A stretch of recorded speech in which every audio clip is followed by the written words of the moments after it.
وَنُنَزِّلُ مِنَ الْقُرْآنِ مَا هُوَ شِفَاءٌ وَرَحْمَةٌ لِّلْمُؤْمِنِينَ وَلَا يَزِيدُ الظَّالِمِينَ إِلَّا خَسَارًا۔ بسم اللہ الرحمن الرحیم۔ ناظرین، آپ دیکھ رہے ہیں القمر ٹی وی کا پروگرام جادو جنات۔ ناظرین، آج کا جو ہمارا پروگرام ہے اس کے اندر ہم جاننے کی کوشش کریں گے کہ ہم اگر کوئی خدا نخواستہ کسی کا کوئی عزیز یا کوئی خود بیمار ہو جاتا ہے کسی ایسے مسئلے کے اندر، جادو کا، جنات کا، جس کو اندیشہ ہو، تو وہ کرے کیا۔ تو آج کے پروگرام میں ہم اس بات پر بات کریں گے۔ تو ہمارے ساتھ ایک بار پھر موجود ہیں جناب اسلامی اسکالر، جو کہ ان جادو جنات کا علاج کرنے والی شخصیت حافظ عرفان محمدی صاحب۔ محمدی صاحب، آپ کا بہت شکریہ، آپ نے ایک بار پھر ہمارے القمر ٹی وی کو وقت دیا ہے۔ تو ناظرین، آج کا جو ہمارا موضوع ہے کہ جیسے میں نے پہلے بات کی کہ جو معالجین کے پاس ہمیں جانا ہے، ہمیں کرنا کیا چاہیے، کون سے معالجین کے پاس جانا چاہیے۔ تو محمدی صاحب یہ بتا دیں کہ اگر کسی بندے کو کوئی مسئلہ بن جاتا ہے تو وہ سب کون سے معالجین کا رخ کرے، کوئی علماء کرام کے پاس جائے گا یا کس طرح کسی بندے کو پاس جانا چاہیے؟ بسم اللہ الرحمن الرحیم۔ جب بھی کسی کے پاس یا کسی کے ساتھ کوئی مسئلہ ہو، شیطانی مسئلہ، جادو یا جنات کا، تو سب سے پہلے وہ خود عمل کرنا شروع کر دے۔ ٹھیک ہے۔ اگر وہ خود عمل کرے گا، نماز کی پابندی، اذکار کی پابندی، تو اللہ کی رحمت سے وہ خود ہی اثرات آہستہ آہستہ ختم ہو جائیں گے۔ اور پھر اس کے ساتھ ساتھ ایسے معالج کا انتخاب کرنا چاہیے کہ جو خالصتاً اللہ کی رضا کے لیے اور قرآن و سنت سے علاج کرتا ہوں۔ جادوگروں سے بچنا چاہیے۔ بعض لوگ جب کسی جادوگر کے پاس چلے جاتے ہیں، علاج کروانے کی غرض سے ان کے پاس جاتے ہیں، لیکن جو بھی شخص جادوگر ہوتا ہے، چونکہ اس نے جادو کے ذریعے سے علاج کرنا ہوتا ہے، تو جادو کی وجہ سے پھر ان کا مسئلہ زیادہ خراب ہو جاتا ہے۔ بے شمار اس طرح کے لوگ ہمارے پاس آتے ہیں، جی یہ مسئلہ تھا تو ہم کسی شخص کے پاس گئے علاج کروانے کے لیے، تو اس کے بعد ہماری بیماری میں اور اضافہ ہو گیا۔ یعنی کہ جتنے بھی اس طرح کے معالجین ہیں جو غیر شرعی علاج کرتے ہیں، ان سے بچنا چاہیے، بلکہ وہ شخص یا وہ راقی، وہ معالج جو قرآن و سنت سے علاج کرتا ہو، اونچی آواز میں قرآن پڑھ کے علاج کرتا ہو، تو اس سے رقیہ کروانا چاہیے، چونکہ کسی سے دم کروانا کوئی حرج نہیں ہے۔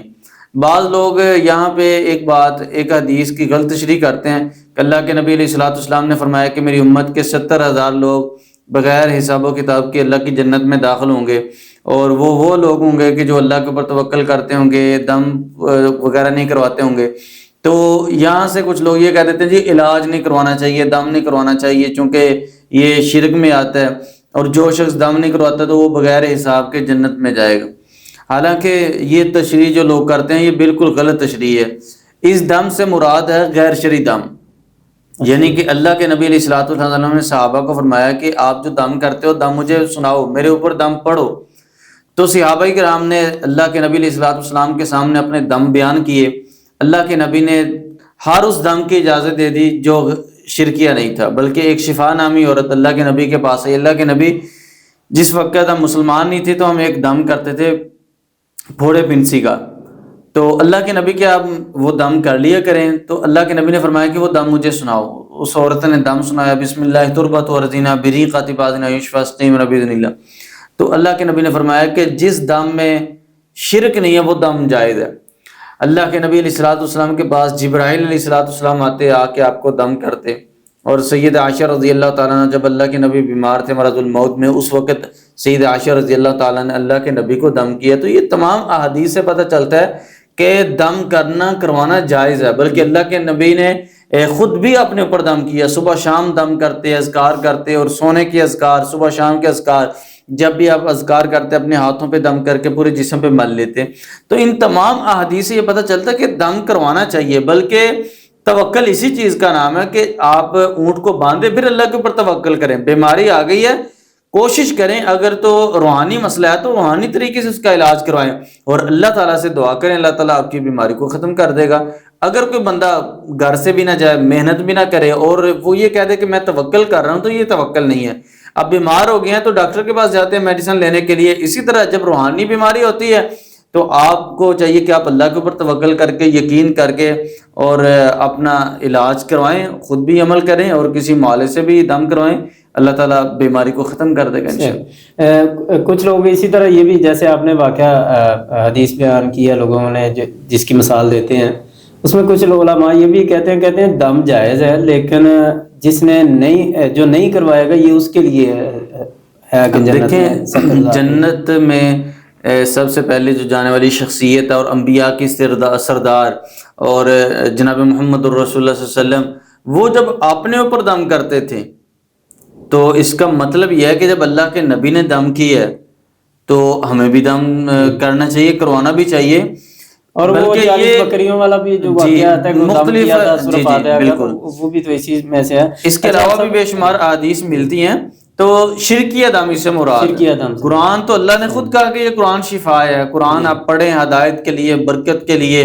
آپ نے جس گھر میں سورۃ البقرہ پڑھی جاتی ہے اس گھر میں کبھی خیر برکت ختم نہیں ہو سکتی۔ تو یہ قرآن مجید برکت بھی ہے، خیر بھی ہے، ہدایت بھی ہے اور شفا بھی ہے۔ صحیح۔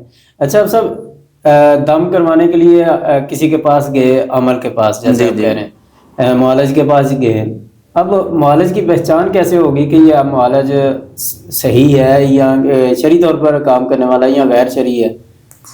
غیر شرعی عمل کی کچھ علامات ہیں کہ اگر آپ کسی کے پاس جاتے ہیں تو وہ آپ کا نام پوچھتا ہے جی، اور نام پوچھتے ہی آپ کو آپ کی ساری ہسٹری بتا دیتا ہے ماضی کی، کہ آپ کو یہ بیماری اتنی دیر سے ہے، اور آپ کا بایو ڈیٹا، وہ باتیں بھی جو آپ کی فیملی کو علم نہیں ہے لیکن وہ عامل بتا دیتا ہے۔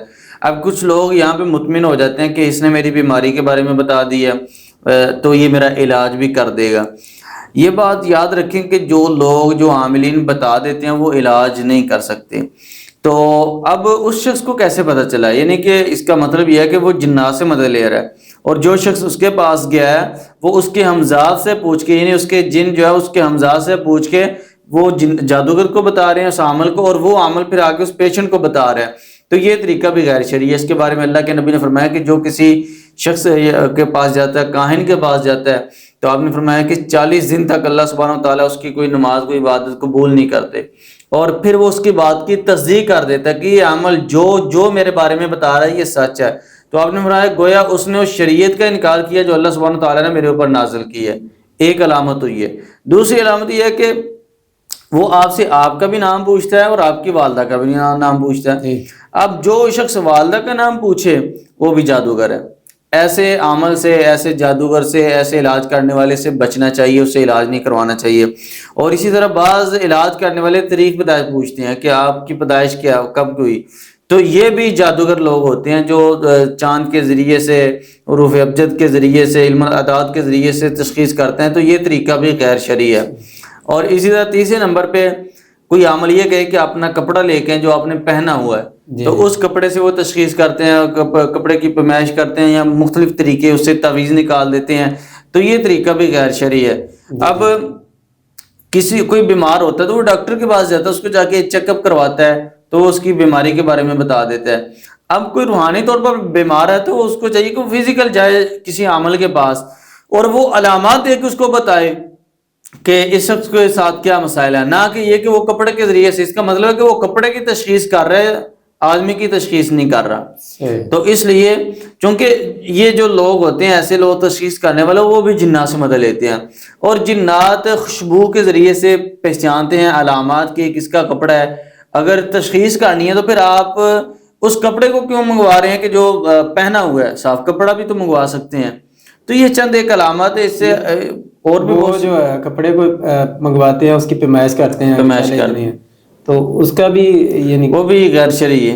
اچھا۔ اور اسی طرح بعض کپڑے سے پیمائش بھی کرتے ہیں اور بعض کپڑوں سے تعویذ بھی نکالتے ہیں کہ کپڑا لے کے آئیں، اگر آپ کے اوپر جادو ہوگا تو اس سے تعویذ نکل آئیں گے۔ تو یہ طریقہ بھی غیر شرعی ہے۔ تو یہ تین علامات عموماً ہمارے معاشرے میں جو علاج کرنے والے ہیں غیر شرعی، ان میں یہ پائی جاتی ہیں۔ تو اگر یہ تین علامات ہیں، اگر وہ نام پوچھ رہے ہیں، آپ کے ماضی کے بارے میں بتا رہے ہیں، آپ سے کپڑے منگوا رہے ہیں، تو آپ اس بندے سے علاج نہ کروائیں، یہ بندہ غیر شرعی ہے۔ یہ غیر شرعی معالج بتا دیا، جو شرعی معالج ہے اس کی کیا پہچان ہو؟ دیکھیں جو غیر شرعی عمل ہے وہ تو آپ سے خوابوں کے بارے میں پوچھتے ہیں، اور اسی طرح طبیعت کے حوالے سے کہ کیا کنڈیشن ہے، کیا معاملات ہوتے ہیں، اور پھر اسی طرح وہ رقیہ کرتے ہیں اونچی آواز سے قرآن پڑھ کے۔ جب وہ اونچی آواز سے قرآن پڑھ کے علاج کرتے ہیں، رقیہ کرتے ہیں، تو پھر ان کو معاملہ واضح ہوتا ہے کہ یہ کس طرح کا ہے, کس نوعیت کا معاملہ ہے, تو وہ پھر پڑھنے کے لیے پڑھائی دیتے ہیں اور رقیہ کرتے ہیں مریض کے اوپر. صحیح. اکثر واقعات ہوئے رہتے ہیں, کہتے ہیں کہ علاج کروانے گئے ہیں, کبھی میرے خیال سے بہت سارے واقعات آپ کے بھی علم میں ہوں گے کہ بچوں کو مار مار کے جو ہے نا جنات نکالتے. بعض اس طرح کے بھی عامل ہوتے ہیں ان کو پتہ نہیں ہوتا. تو ویسے ابھی شیخو پور کے علاقے میں ایک واقعہ ابھی رونما ہوا تھا کچھ عرصہ پہلے, تو اس حوالے سے ہم نے ایک ٹی وی چینل پہ لاہور رنگ پہ اس حوالے سے پروگرام بھی کیا, بلکہ میڈیا کی ٹیم بھی وہاں پہ پہنچی, پھر انہوں نے مجھے بھی انوائٹ کیا. تو وہ عامل اس نے اتنا مارا اس مریض کو, تقریباً 300 کے قریب اس نے تھپڑ مارے. بچی تھی اور وہ کہہ رہی ہے کہ میرے اندر کوئی جن نہیں ہے, مجھے کوئی مسئلہ نہیں ہے, لیکن وہ کہہ رہا ہے جی آپ کے اندر جنات ہیں. اتنا مارا کہ وہ بچی بے ہوش ہو گئی, ہاسپٹل میں اس کو لے کے چلے گئے. تو اس طرح کے جو بھی عاملین ہیں جو متشدد قسم کے ہیں, بلکہ وہ عاملین ہوتے نہیں ہیں جن کے چہرے پہ داڑھی نہیں ہے, یعنی کہ جب جنات کا اگر کسی کو مسئلہ ہو تو اس کو مارتے ہیں. دیکھیں مارا بھی جا سکتا ہے, مارتے بھی ہیں, لیکن ہر مریض کو مارنے کی ضرورت نہیں ہوتی. اچھا. اس طرح حدیث میں مختلف واقعات ملتے ہیں, کتابوں میں سلف صالحین کے بارے میں, شیخ الاسلام ابن تیمیہ رحمہ اللہ کے بارے میں, امام قیم الجوزی رحمہ اللہ کے بارے میں, تو مارا بھی جاتا ہے. شیخ الاسلام ابن تیمیہ رحمہ اللہ بھی ایسے مریضوں کو مارتے تھے, لیکن مارنے کی بھی ایک حد ہوتی ہے. اور سب سے پہلے یہ دیکھنا چاہیے کہ آیا کہ اس مریض کے جسم میں جن آ گیا کہ نہیں آیا. بعض کا جن پیچھے بیٹھ کے شرارتیں کر رہا ہوتا ہے اور عامل مریض کو مار رہا ہوتا ہے. جب پوری طرح جن انسان کا جسم پکڑ لے, یعنی اب اس شخص کو کوئی ہوش نہیں ہے, اس کو کوئی پتہ نہیں میں کیا باتیں کر رہا ہوں کیا نہیں کر رہا, تو اس وقت پھر اگر ہلکا پھلکا مارنا بھی پڑے تو مارا جا سکتا ہے. لیکن جو بندہ غیر شرعی ہے, جس کے چہرے پہ سنت رسول نہیں ہے, جو نماز کے قریب نہیں جاتا, جو نماز نہیں پڑھتا, اس کو کیا علم کہ یہ روحانیت کیا ہوتی ہے اور روحانی علاج کیا ہوتا ہے. وہ تو لوگوں کو بیوقوف بنا رہے ہیں, جو جس طرح اکثر لوگ ہمارے معاشرے میں ویسے لوگوں کو بیوقوف بناتے ہیں, اور بتانے میں وہ خود بہت بڑے پیر ہوتے ہیں. ابھی جس طرح یہ ایک واقعہ مشہور ہوا تھا چند دن پہلے, یہ پیر تاج صاحب ہیں ایک, شاید پسرور کے علاقے کے ہیں. تو جب یہ سیلاب کا معاملہ تھا, پانی آ رہا تھا, تو پیر صاحب سمندر میں چلے گئے, نہر میں چلے گئے پانی روکنے کے لیے, اور اپنی ٹانگیں پانی کی طرف کر کے پڑھائی کر رہے ہیں اور پانی روک رہے ہیں. یعنی کہ وہ یہ لوگ بڑے بڑے دعوے کرنے والے ہوتے ہیں. جو غیر شرعی عاملین ہوتے ہیں ان کی ایک بڑی نشانی یہ بھی ہوتی ہے کہ وہ بڑے دعوے کرتے ہیں, جی میں 1 منٹ میں مریض کو ٹھیک کر دیتا ہوں, ابھی مریض چل کے جائے گا یہاں سے. تو یہ دعوے فوقی دعوے ہوتے ہیں, ان میں کوئی صداقت نہیں ہوتی.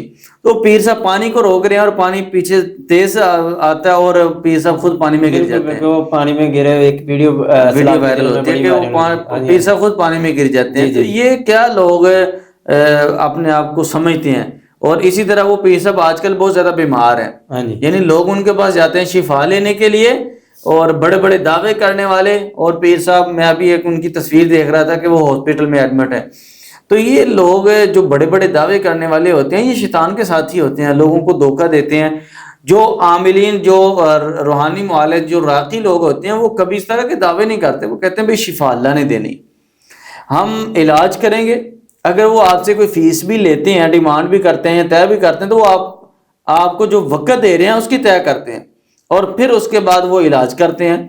اور پھر یہ بھی کہتے ہیں کہ شفا اللہ نے دینی ہے. ہاں البتہ وقت دیتے ہیں, پورا وقت دیتے ہیں مریض کے اوپر, شفا اللہ نے دینی ہے. بعض کو مریض جلدی بھی ٹھیک ہو جاتے ہیں, بعض کو ٹائم بھی لگتا ہے, لیکن ہم کوئی دعوے نہیں کرتے کہ ہمارے پاس کوئی بھی مریض آئے گا تو وہ ٹھیک ہو کے جائے گا. شفا اللہ نے دینی ہے. ایک بندہ خود عمل نہیں کر رہا تو ہمارے دم سے کیا ٹھیک ہوگا. اچھا, کسی غلط عمل کے پاس بندہ چلا جاتا ہے تو اس کا کیا نقصان ہوتا ہے اس کو؟ دیکھیں کہ ان بیماریوں کا علاج بڑا آسان ہے, جادو جنات کا علاج بڑا آسان ہے. لیکن جو لوگ جادوگروں کے پاس چلے جاتے ہیں, غیر شرعی عاملین کے پاس چلے جاتے ہیں, میں نے دیکھا کہ ساری زندگی وہ لوگ پریشان ذلیل ہوتے رہتے ہیں, کبھی کسی کے پاس کبھی کسی کے پاس, ان کا علاج نہیں ہوتا. یہ جو جادوگر ہوتے ہیں یہ خود ہی چیزیں چھوڑ دیتے ہیں اپنے کنٹرول میں کرنے کے لیے, پھر ان سے ڈیمانڈیں کرتے ہیں, ان سے پیسے مانگتے رہتے ہیں. ابھی کل ہی فیصلہ آباد سے ایک عورت کی مجھے کال ہے, وہ بتا رہی تھی کہ قاری صاحب میں نے ایک عامل کو اتنے پیسے دیے اور ہماری بچی پہلے سے زیادہ بیمار ہو گئی ہے. یعنی وہ خود ہی چیزیں چھوڑتے رہتے ہیں. تو جو غیر شرعی عامل کے پاس چلا جاتا ہے ایک بار, اس کے بعد اس کا علاج کرنا بڑا مشکل ہو جاتا ہے. علاج تو ہو جاتا ہے لیکن ٹائم لگتا ہے.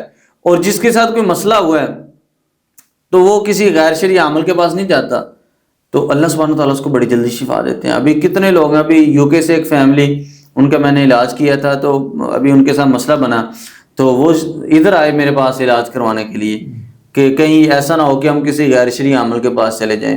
تو جو لوگ اس چیز کو سمجھتے ہیں کہ غیر شرعی اور شرعی علاج میں کیا فرق ہے, تو ان کو جتنا بھی دور جانا پڑے, سفر کرنا پڑے, وقت دینا پڑے, ان کی کوشش یہ ہوتی ہے کہ ہم نے کوئی ایسا کام نہیں کرنا کہ جس سے ہمارا ایمان خراب ہو اور اللہ سبحانہ تعالیٰ ہم سے ناراض ہو جائے. اب سب کبھی ایسا ہوا کہ آپ کا جنات کے ساتھ یعنی کہ دم کرتے ہوئے کوئی جنات کے ساتھ کوئی ٹکراؤ گہرا کوئی یادداشت؟ دیکھیں کہ اس طرح کے واقعات تو ہوتے رہتے ہیں چونکہ ہم اس فیلڈ میں ہیں جی. اور بعض اوقات تو فزیکلی بھی جنات آ کے مقابلہ کرتے ہیں, اور بعض اوقات یہ ہے کہ ہمارے سامنے, چونکہ جب میں رقیہ کر رہتا ہوں 100-200 مریض سامنے بیٹھا ہوتا ہے, تو یہ کل پرسوں کی بات ہے جب میں رقیہ کر رہا تھا بدھ والے دن, تو ایک جن وہ جادوگر جن تھا وہ کہ مجھے کہنے لگا پڑھائی نہ کریں, اور اس نے میرے گلے کے اوپر اٹیک کیا اور ایک دم گلا بند ہوا میرا. تو میں نے فوراً اللہ سبحانہ تعالیٰ سے مدد مانگی, دعا پڑھی, تو اللہ تعالیٰ نے اپنا فضل کیا. تو یہ بری طرح سے متاثر بھی کرتے ہیں, روکتے ہیں, اور بعض اوقات ان کی کوشش یہ ہوتی ہے کہ ہم معالج کو باتوں میں لگائیں. یعنی جب بھی ہم رقیہ کرتے ہیں تو بے شمار مریضوں میں ایک دم حاضری ہو جاتی ہے, تو وہ باتیں کرنے کی کوشش کرتے ہیں کہ ہم اس کو باتوں میں لگائیں, کیا اپنے بارے میں بتائیں کہ ہم کہاں سے آئے ہیں, ہم مسلمان ہیں اتنے کے بلے. اب جو جس کا تجربہ نہیں ہے اس فیلڈ میں وہ تو بڑا خوش ہوگا جی میں تو جنات سے باتیں کر رہا ہوں. اب جو اس چیز کو سمجھتا ہے معالج, اس کو سمجھ آ جاتی ہے کہ یہ مجھے دھوکہ دے رہا ہے, تو اس لیے اس وقت بات کرنے کا فائدہ نہیں ہوتا ہے, نہ ضرورت ہوتی ہے, بلکہ مریض کے اوپر پڑھائی کرنی ہوتی ہے. تو جب ہم پڑھائی نہیں روکتے تو پھر یہ بعض اوقات اٹیک کرنے کی کوشش کرتے ہیں, حملے کرنے کی بھی کوشش کرتے ہیں. لیکن اللہ سبحانہ تعالیٰ فرماتے ہیں انما ذالکم الشیطان یخوف اولیاء فلا تخافوا وخافون ان کنتم مؤمنین. شیطان اپنے لشکروں کے ساتھ مل کے تمہیں ڈرانے کی کوشش کرتا ہے, جو ایمان والے ہیں وہ میرے علاوہ کسی اور سے نہیں ڈرتے. تو اللہ کی مدد شامل حال ہو تو یہ جنات کچھ نہیں نقصان پہنچا سکتے. آخر میں کوئی ناظرین کو پیغام دینا چاہیں اس حوالے سے کہ علاج کے لیے خود عمل کریں یا کیسے؟ اس حوالے سے میں ایک ہی پیغام دینا چاہتا ہوں کہ ان بیماریوں میں اکثر لوگ صبر نہیں کرتے. صبر کرنا چاہیے اور اس کے ساتھ ساتھ پھر اللہ تعالیٰ سے مدد مانگنی چاہیے. مسلسل اپنا علاج جاری رکھیں, غیر شرعی عمل کے پاس نہ جائیں. اگر آپ کی بیماری زیادہ ہے تو اس کے اوپر ٹائم بھی لگ سکتا ہے اور اللہ آپ کو جلدی بھی شفا دے سکتا ہے, لیکن بیماری کا وقت بھی مقرر ہوتا ہے. انسان شفا لینے کے لیے کسی جادوگر کے پاس نہ جائے. بعض لوگ یہ سوچتے ہیں کہ ہم ایک مرتبہ کفر کر لیتے ہیں, گناہ کر لیتے ہیں, اس کے بعد ہم توبہ کر لیں گے, تو یہ بھی شیطان کا ایک حملہ ہوتا ہے. شیطان گناہ کروانا چاہتا ہے. تو اس لیے صبر کریں, نماز کی پابندی رکھیں اور علاج جاری رکھیں, انشاءاللہ اللہ تعالیٰ شفا دے. بہت شکریہ مہدی صاحب, اللہ آپ کو جزائے خیر دے. ناظرین آج کا پروگرام ہم یہیں پہ اس کا اختتام کرتے ہیں, پھر ایک نئے پروگرام سے آپ سے ملاقات ہوگی. تب تک کے لیے اللہ حافظ.